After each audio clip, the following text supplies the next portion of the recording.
tried to hide my scars, but you specialize in wounded things. You waited up for me because you never sleep, you never slumber.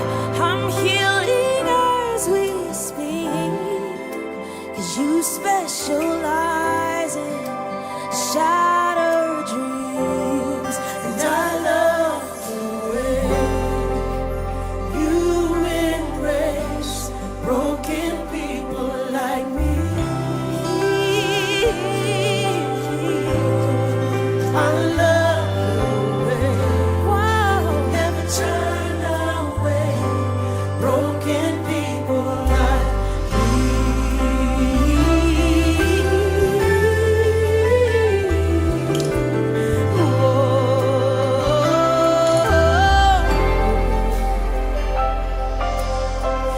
Rejection haunted me.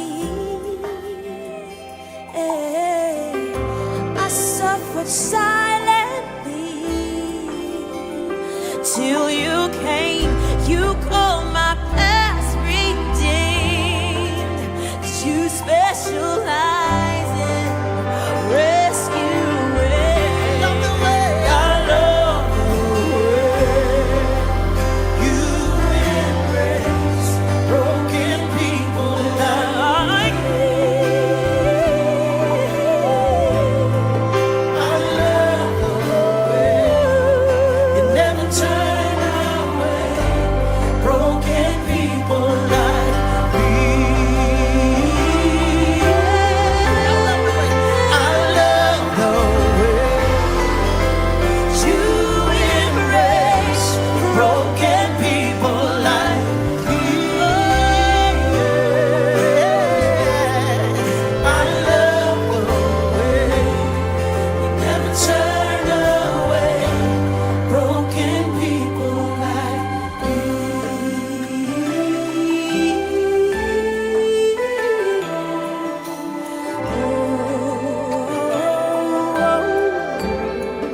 Broken people like me.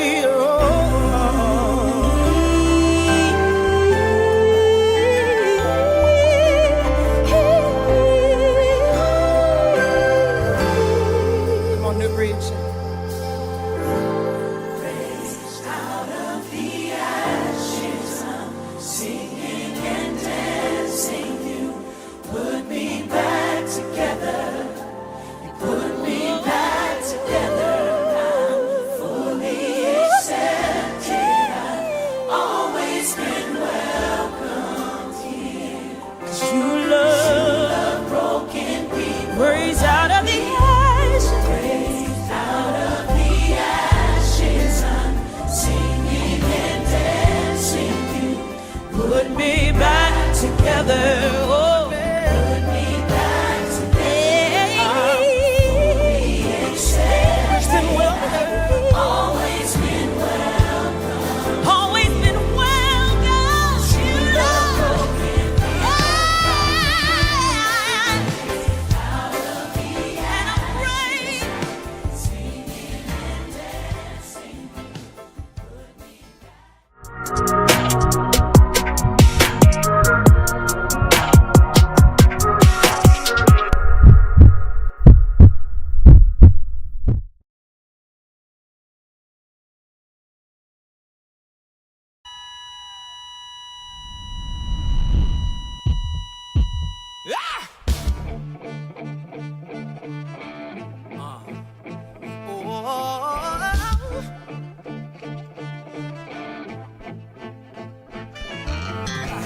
Everybody lift your hands if you know that Jesus is worthy.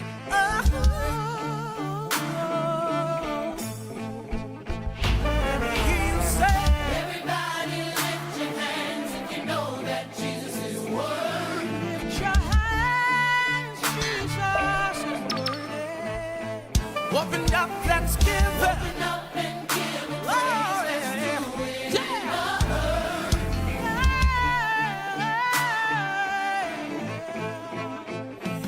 love him, let's glorify. If you love him, let's glorify his song. Glorify him. Say rejoice. Say. Somebody scream. Let the people look on. Let the people look on. By you, say, oh, thy the Lord, I will rejoice and glad. This is the day. This is the day that the Lord has made. Somebody say,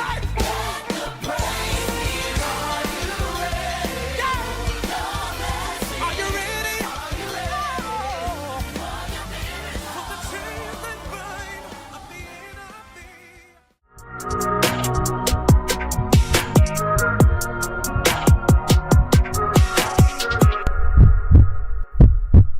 Our goal for this year is to make sure that we are being very intentional about creating space for God to do his thing, have his way, to grow us, to move us, to shape us, to bless us, to challenge us, and receiving God in new and unexpected ways.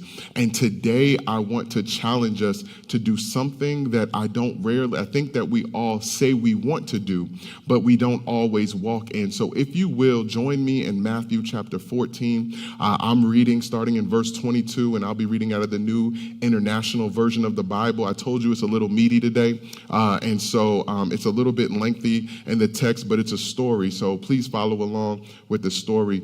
In Matthew chapter 14, verse 22, it reads this way: Immediately Jesus made the disciples get into the boat and go ahead of him to the other side, while he stayed back to dismiss the crowd. After he had dismissed them, he went up on a mountainside by himself to pray. Later that night, he was there alone, and the boat was already a considerable distance from the land, buffeted or hit up against by the waves because the wind was against it. Shortly before dawn, Jesus walked out to them walking on the lake. When the disciples saw him walking on the lake, they were terrified.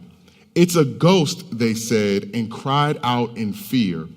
But Jesus immediately said to them, "Take courage, it is I. Don't be afraid."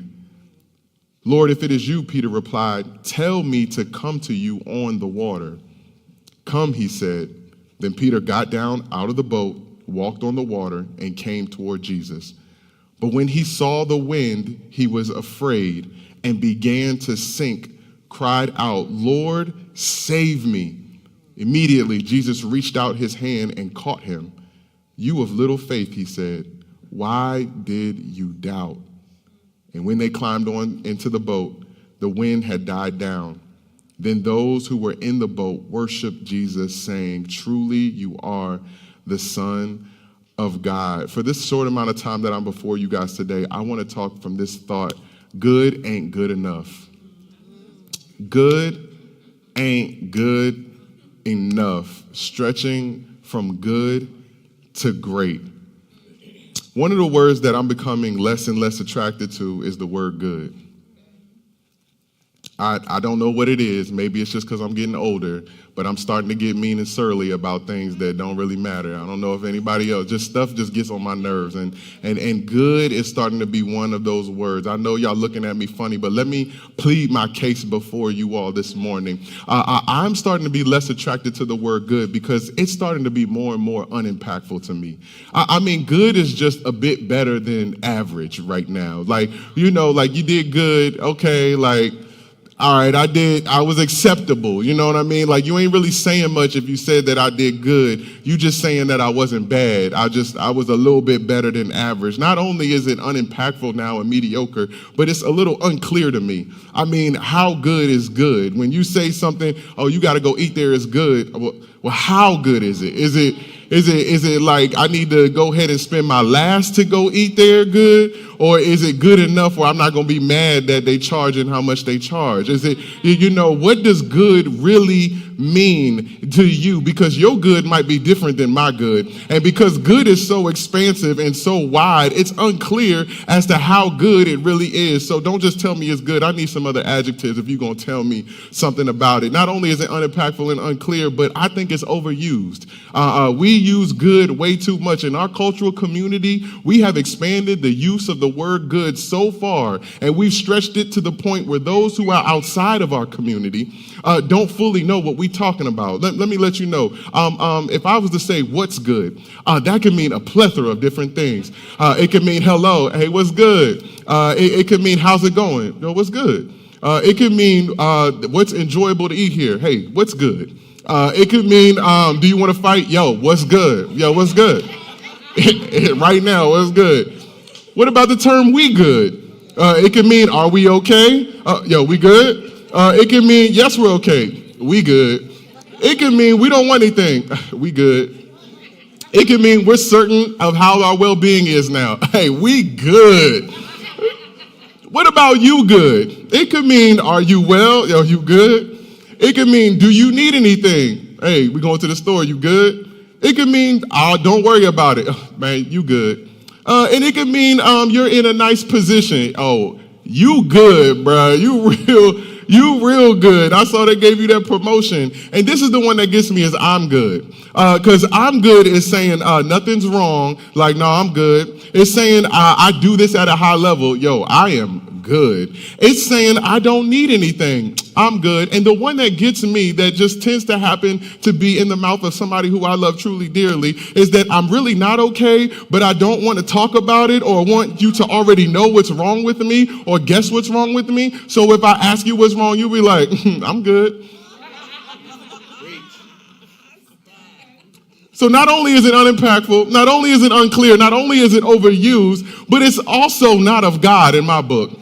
I don't think it is because he didn't say good is the one who is in you. My God, my Bible, your Bible, our Bible says greater is he who is in you than he who is in the world. It doesn't say good is the Lord. It says great is the Lord and greatly to be praised. So I don't know about you, but I want my life to operate at the level of the one who is operating inside of me. I'm not just trying to be good, y'all. Good ain't good enough for me. I want to be great. In his book, Good to Great, Jim Collins says, good is the enemy of great. And that is one of the key reasons why we have so little that becomes great. Collins goes on to say, we don't have great schools principally because we have good schools.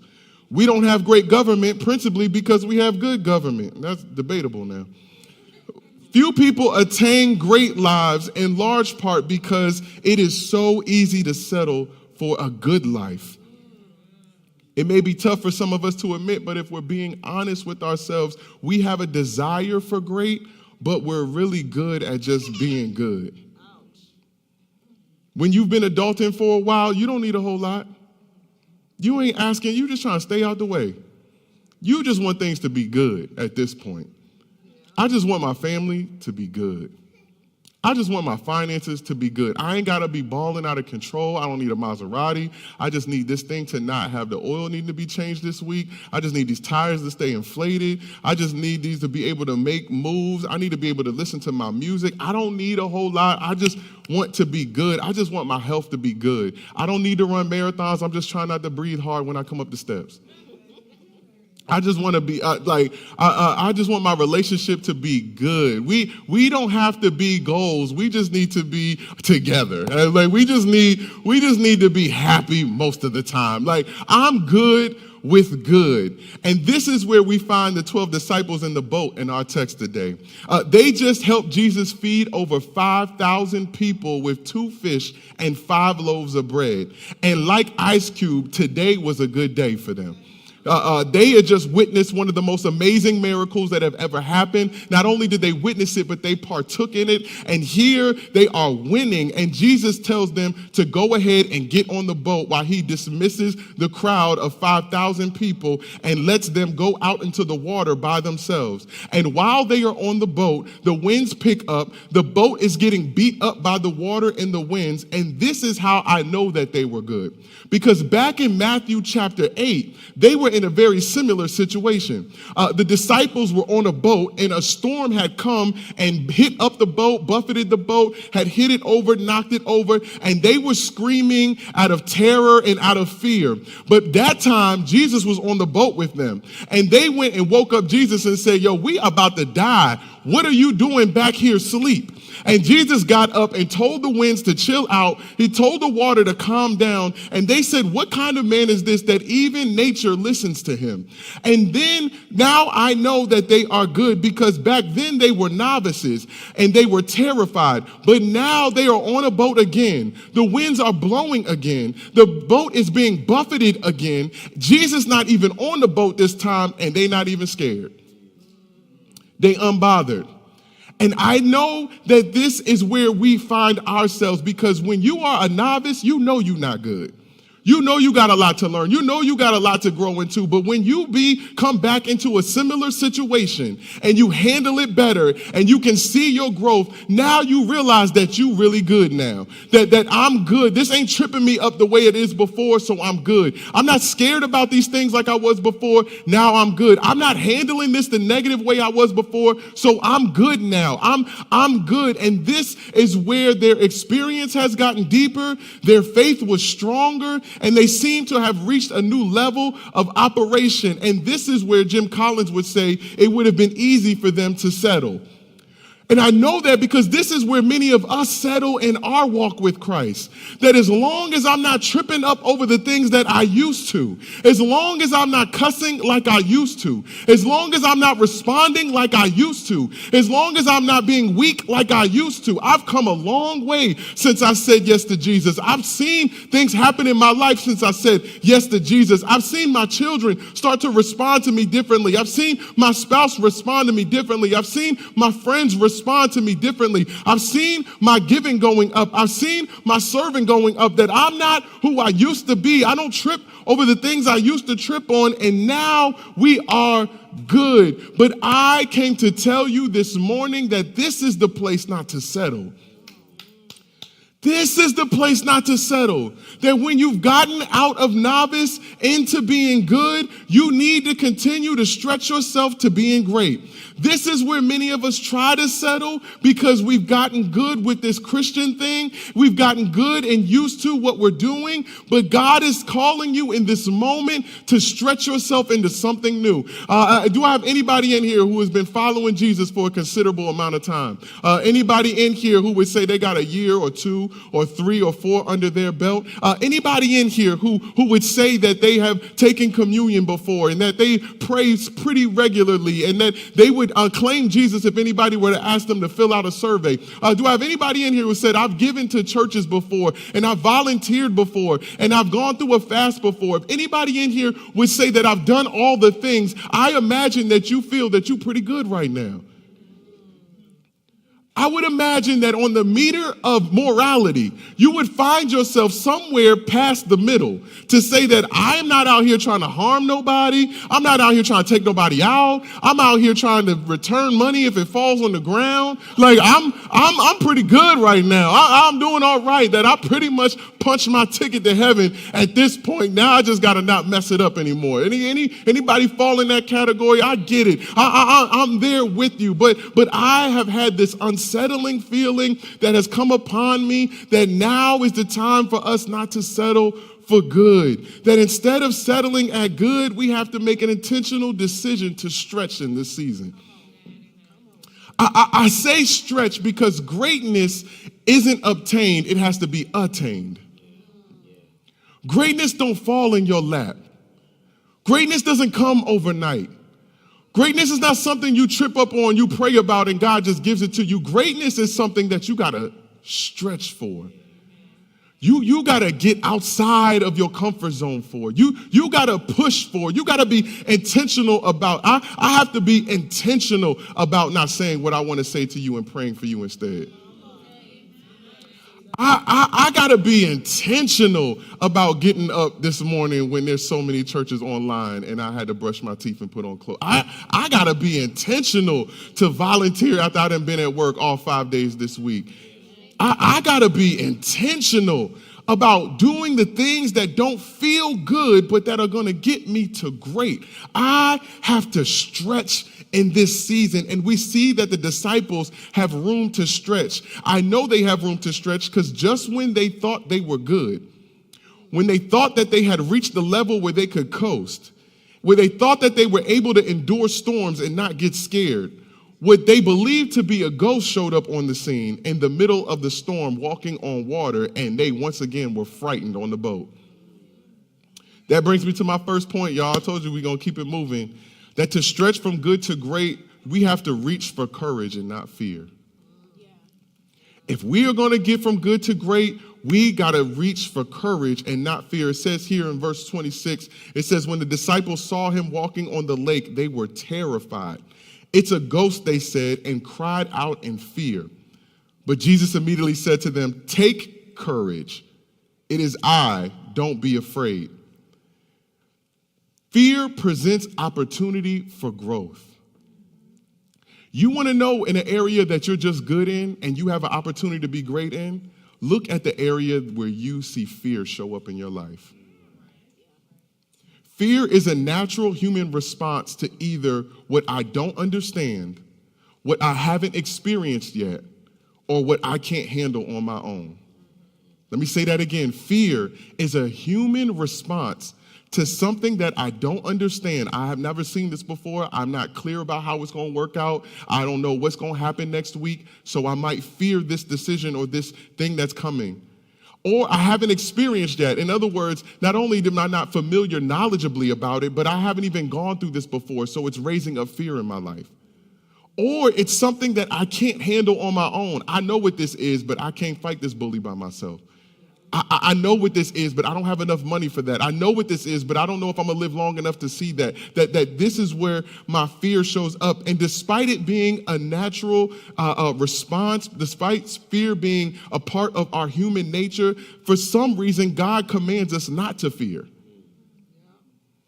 He doesn't just suggest it. He says, fear not, over 300 times in the Bible. So why would something that's a natural response to something that I haven't experienced, I don't understand, or I can't handle, God is telling me that I'm not allowed to fear over it? Because good people avoid fear. And the reason why God is telling you not to fear is because he is calling you from good to great. Because good people avoid fear, but great people address it.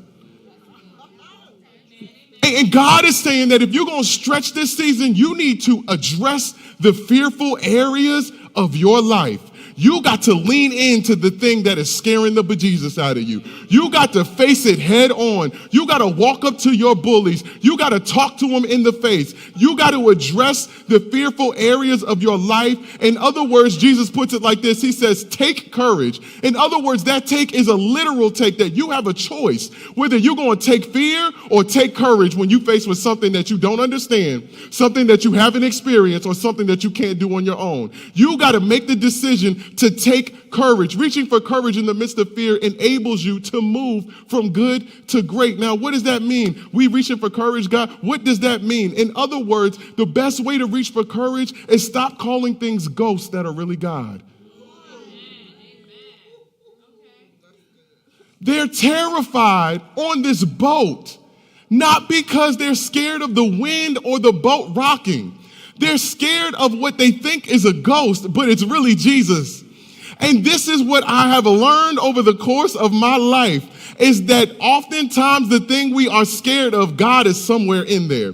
We just keep calling it a ghost and it's really God. I know it may look bad, but God allowed it to show up at your doorstep. I know it may feel bad, but God has authority over the thing that you're afraid of. I know it may be bad, but God is working in the midst of the thing that you want to run from. So instead of trying to look at it like it's the boogeyman coming after you, recognize that it's not a ghost, it's God. That you might be calling it a ghost now, but anybody who's lived long enough knows that their testimony says, I'm going to call it God later. I called it a pink slip now, but I'm going to call it God later. I called it a breakup now, but I'm going to call it God later. I called it betrayal now, but I lived long enough to realize that God yanked that person out of my life, and I'm going to testify later that I'm going to call it God later. And so I have to take courage and face the things I don't want to face if I'm going to move from good to great in this season.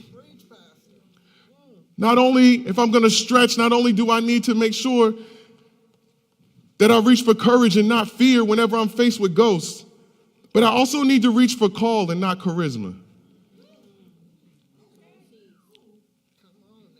And in verse 28, it says that if the Lord, this is Peter talking to Jesus after Jesus says, yo, don't be scared, it's just me. Y'all know me. Y'all should have known that no ghosts be out here walking around, but okay, cool, it's me. Peter says, okay, Lord, if it's you. Now, he's trying to test if it's really Jesus because, it still may be a ghost. I don't know.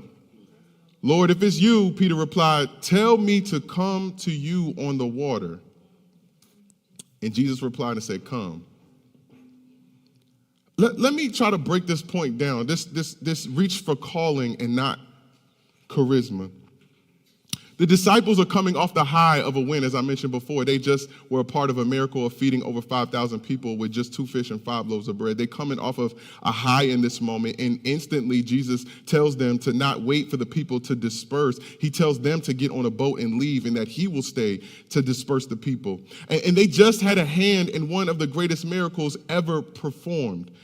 In John's gospel, this miracle was so great that it said that Jesus had to leave from there because the people tried to make him king after seeing this miracle happen. And so now if they tried to force Jesus to be king because of how amazing this miracle was, what do you think they were trying to do to Jesus' boys?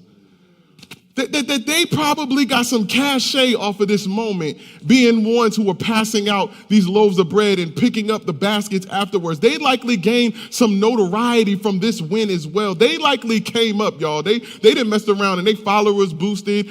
They messed around and they were able to get more contracts. They messed around and were able to do more with what they had because now everybody knows who they are too.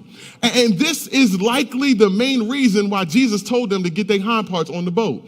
Because he did not want them to lose themselves in a moment that people were about to elevate them really high up. That he was like, I don't know if y'all can handle all that's about to come your way, so I'll stay and dismiss the people, and y'all get on the boat and get up out of here because y'all going to start thinking highly of yourself. You're going to start thinking because you were part of feeding 5,000 people that you can do what you want to do, when you want to do, how you want to do, because you are that person. You that person. Y'all know how it feel like when you just do a slam dunk at work, you kill it, and they know it's you. You be like, I will pick and choose what projects I want to work on from now on. Thank you. Do you know who I am? Oh, okay. I'm going to need you to send an email to me tomorrow because today I am taking a personal day. I know you're going to send it tomorrow because can't nobody do what I do at the office because I am feeling myself.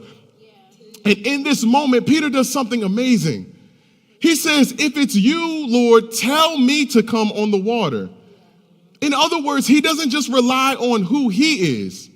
He stopped and ask God that if this is you, I want you to call me out onto the water. Command me to come to you. And this is what blows my mind because he doesn't rely on things that we would normally rely on in our decision-making process. That if I want to stretch and be great, and greatness, it means getting on the water, and I've done great things before, I don't need permission to go do another great thing when I was just a part of something great. If I'm going to get on this water, I'm just going to get out on the water myself. I'm bad. If I started one business before, I'll start another.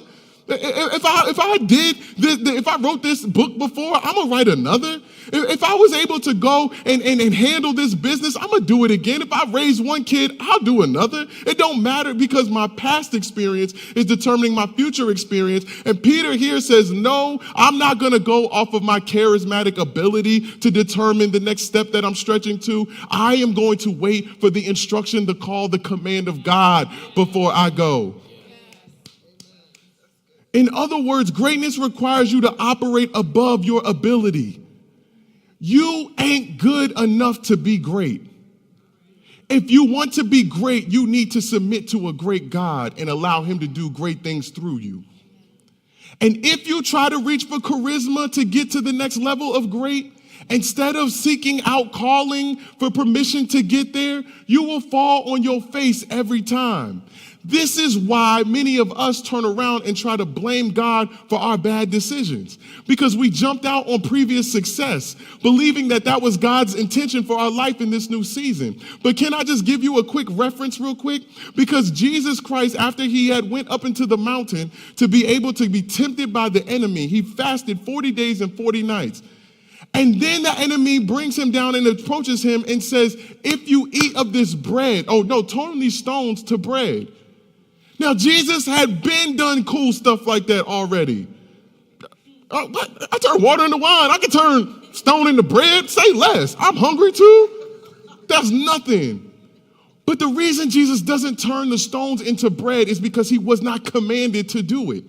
So he had the ability, but he didn't have the authority. And the desire for us needs to be that if I'm going to get to great in this next season, let me seek God's authority and not just see if I'm able to do it. That I need to make sure that I am searching for calling. And so Peter says, Lord, if it's you, command me to come out onto the water. I also believe not only was this a submission for Peter, but Peter also understood that I can't get out on this water without God anyway. So if the only person that I know that is going to get me if he commands me is the Lord. Because ghosts might be able to walk on water, but ghosts can't make other people walk on water.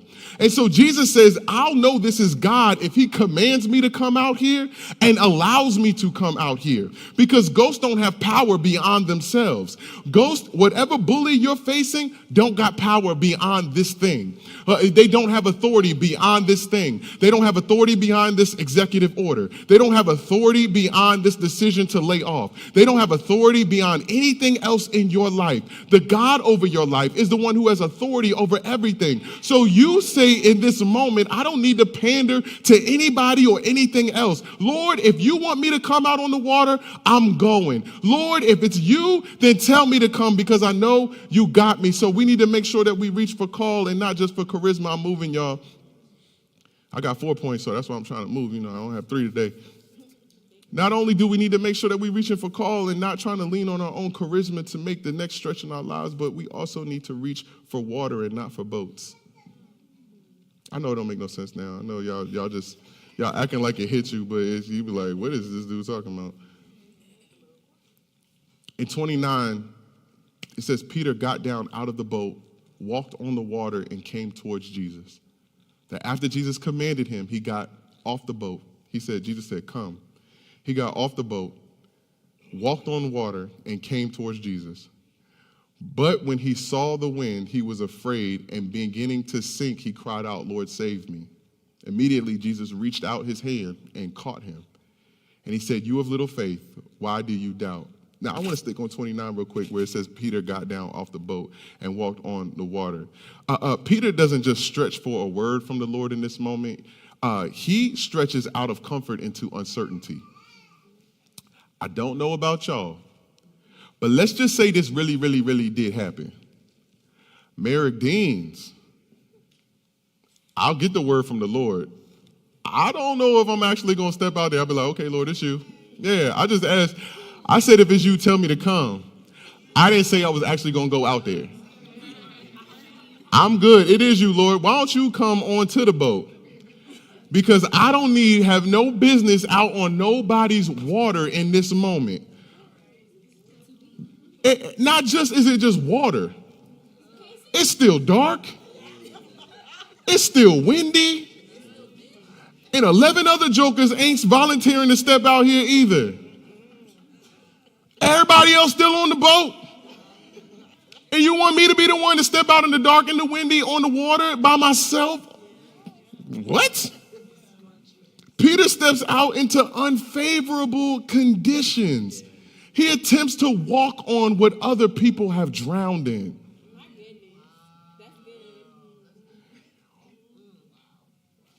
But greatness cannot be gained in the boats of our lives.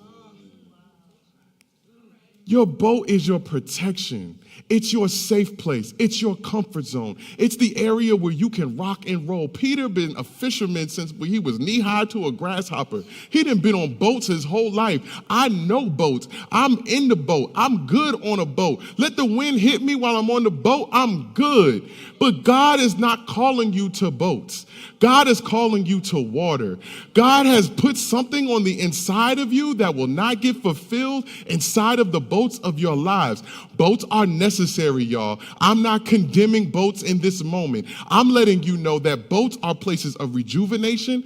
Boats are places of revitalization. Boats are places where you come and build strategy. Boats are places where you come and get reinvigorated. This church is a boat. You come here to get on the boat so when the waves of life are hitting you, you have safe respite. But when you leave here, I need you to get back and walk on the water throughout this week. I need you to go into the areas of your life that God is calling you to be great in, to stop cowering to ghosts, to stop reaching off of your charisma, and to get off the boat and go to the water and talk to people, walk with people, engage with people, encourage people, inspire people, lead them to Christ, help them to do better. You have an assignment on your life and you have not been called to boats. Can I just tell you that right now? I want to let you know in this moment that this is Peter saying that when the water came up against him in chapter 8, as I mentioned before, and he knew that Jesus was on the boat with him, that he was terrified then, but now he has overcome. And now to identify Jesus, Christ is the only one who is able to use the water in this moment. In other words, what I'm trying to simply let you know is that the reason God is calling you out to the water is because that's where God does his best work at. Only God can work on you in water. Because what tried to take you under is going to be the thing that takes you over. What I'm simply saying is that Peter has been on boats before and he has been in storms before that have tried to take him out. And now he has to face the very thing that tried to take him out in the past. And it's going to be the thing that takes him over closer to where God is calling him to. That God is going to take the thing that tried to take you out. I don't know what mistake that you made. I don't know what you did before. I don't know who you screwed over. I don't know what you messed up. I don't know how long you've been doing it. I don't know what you smoked. I don't know what you're doing. I don't know what you're drinking. I don't know who you with. I don't know what your story is all the way. And I'm glad I don't. I'm not a prophet and I'm good with that. That's between you and Jesus. You could talk to me in a counseling session if you want to, but I don't need to know. All I know is that every one of us have fallen short of the glory of God and that every one of us has a story. And I know the enemy, and the enemy will take that thing that is bothering you and he will use it to try to drown you. But only Jesus is the one who can take that very thing and use the thing that tried to take you underwater and cause it to be the thing that helps you walk on water. That you thought that your infidelity was going to be the thing to take you out, but now you are preaching and teaching and talking to other people who are dealing with infidelity. You thought your drug use was going to be the thing that shamed you to death, but now you are preaching, teaching, talking to other people who are users. That God is going to use the thing that tried to take you out, and so you got to push into the water areas of your life. But know that when you step out on water, when God calls you out to that place that does not seem friendly, when God calls you to the place that is not fuzzy, when God calls you to the place where he needs you to go, know that some things are going to happen. It's been windy this whole time. It was windy when he got off the boat. It was windy when he started walking. But up until this point, the only thing he was concerned about was the call. Now, he has stopped paying attention to the call on his life and started paying attention to the conditions around him. And because he gave his attention to conditions, he started to sink in the thing that God enabled him to walk on. But let's give Peter some grace here. Because I know I've sunk a couple of times. I stopped paying attention to my calling and started paying attention to conditions before. My calling said that I need to be without for a season monetarily. And I said, Lord, these conditions are causing me to sink in the name of Jesus, God. That my calling was to be faithful and to a call that God put on my life, but conditions started to rise and people started to leave and things started to move, and now I'm sinking in what I thought that I was going to walk in. And so I'm here sympathizing with my brother Peter, but Jesus here tells him something that changed the course of my thought process about getting to great. We condemn Peter so much because he says, you of little faith. But that's really encouragement if you look at it in the right light. Because all Peter needed was a little faith to walk on water. You don't need much. The Bible says that with a mustard seed of faith, you can tell the mountain to move and it'll move. So you mean to tell me I was able to do this with just a little faith?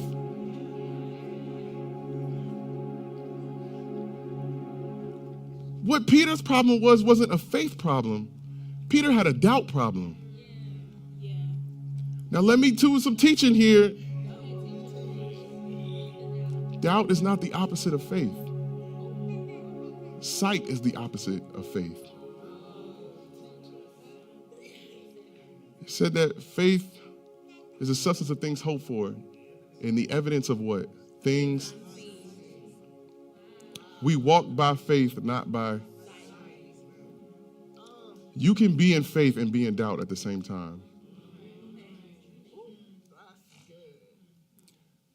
The operation of faith, the action of faith, the move of faith can still happen when you're in doubt. What Peter was in doubt from was that because the conditions arose around him that he started paying attention to, conditions create doubt, and doubt creates independence. So in other words, doubt causes me to rely on me. So I can believe that God can make me walk on water. My faith is not shaken. I still believe Jesus. I believe Peter in this moment was like, yes, Jesus can make me walk on water still. I never stopped believing that Jesus can do that. But because the conditions raised doubt, I started to rely on myself and I can't walk on water. So now that doubt has creeped in, now I'm responding in independence instead of dependence on Jesus. So it's not a matter of my faith being shaken in this moment. You know how I know Peter's faith wasn't shaken? It's because when he started to sink, who did he call out to? If he stopped believing that Jesus could help him, why would he call him? What was happening is that his conditions were causing him to rely on his own self. And the goal for us in this moment is to make sure that when we step out into watery situations to be great, to make sure that we do not allow conditions to cause us to walk away from calling, to start walking away from Christ, that I cannot do this. Get that through your head. I cannot do this. When things happen, when things come up, when they leave, I cannot do this. When money comes around, I cannot do this. The only thing I can do is make sure that I keep my mind and my sight stayed on Jesus Christ. That's it. That's what I'm fully dependent on him. Lord, I'm in the middle of the lake. I'm walking on water. I need you to carry me across. But if you do happen to start becoming dependent and going back to your old ways, when you start relying on old things, when you start looking to rely on money and rely on relationships and rely on people, and you start to sink, at least have enough common sense to cry out to Jesus and say, Lord, I am sinking. Can you please help me out? That Peter here should not be condemned. Peter should be celebrated that he was smart enough to say that if I'm falling, Lord, help me up. Lord, I need you, because let me know you're going to fall when you walk out on water. You are going to sink at some times because you are being stretched. And I have another point of stretching for you, and I'm closing out on this point, that this is the blessing that comes with it. As I told you before, that fear is an indicator that I have room to go from good to great. They're fearful of Jesus. Peter says, if it's you, call me out there. He gets off the boat. He walks on water, does the impossible. He notices the wind. He starts to sink, and then fear comes back. And he has a chance in this moment to take another step towards greatness. Maybe greatness isn't just getting off the boat onto the water and doing the great thing. Maybe greatness also, the next level of greatness, is knowing that I can't keep doing this thing unless it's through the power of Jesus Christ. Maybe it's not just getting from win to win to win. Maybe it's about recognizing that I need to actually keep doing this thing. The goal is not just to be able to get in relationship, it's to keep good relationship. The goal is not to be able to just get money, it's to The goal is not just to be able to reach a certain height, to reach a certain followership, to gain influence. The point is to continue to operate in space where you ain't got no business being at. And humans got no business being on water. That's why Jesus calls us out there, because he's separating us. He's setting aside a remnant for himself. He's saying that those who are truly, truly my disciples, those who really, really want, are going to stretch out of boats into water in this next season. You want to be in relationship with me? I'm out on the water. You want to be in connection with me? I'm out on the water. You want to be where I am? You want to do what I do? You can't just be sitting in your home, sitting in your church, and just living this mediocre good life. That I want you to push from good to great. I need your faith to take you out to the water in this next season, and I need you to move to greatness, because that's where I am. And I don't know about you, but I want to be where Jesus is. Man, I don't want regular no more. I'm tired of regular. Man, I told some people, I either want to blow up or blow up. Yeah, either me and Jesus going to the top or we going out. But I don't want to I'm tired of wading in the water. I want to dance on the water. I want to be doing difficult things knowing that I ain't got no business being in this room. I ain't got no business having this. I ain't got no business talking like this. I ain't got no business wearing this. I ain't got no business being, what in the world, if it wasn't for the Lord on my side. So are we going to stretch this season, y'all?